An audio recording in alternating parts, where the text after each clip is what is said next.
Jeffrey, ano ang magiging epekto no, ng court ruling na ito sa mga Alabamians at sa iba pang Americans? Yes, magandang araw, Noel. Ilan sa agarang epekto ng desisyon na ito sa loob ng unang linggo ay ang pagtigil ng 28 fertility clinic ng kanilang IVF treatment. Dahil ito sa pag-alala na maharap ang mga ito sa kasong kriminal at pananagutang sibil na maaaring ipataw sa mga doktor at pasyente nito.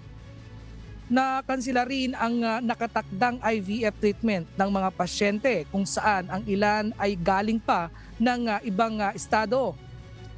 Tinulugsa naman ng karamihang kababaihan ang hindi umano makatwirang desisyon na ito ng korte dahil sa tahasang pagpigil nito sa mga mag-asawa na magkaroon ng anak sa pamamagitan ng ganitong proseso.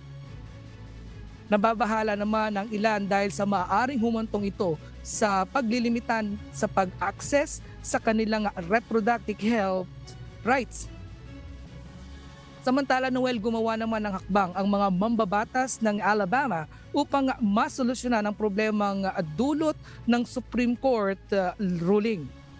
Balik sa iyo, Noel. Oh, yes, Jeffrey, mayroon pa bang posibilidad na i-appeal ang desisyon na ito ng Korte Suprema sa Federal Court?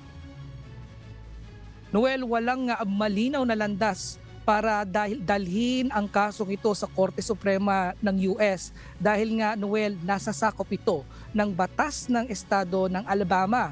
Kaya malamang na babalik pa rin ito sa Court Legislative ng Alabama kung saan sila ang magdidesisyon, magsasabi at tumutukoy kung papaano i-regulate ang IVF, ang mga embryo o gumawa ng bukod na batas para sa wrongful deaths statutes. Noel. Alright, maraming salamat Jeffrey Reyes mula sa Grand Prairie, Canada.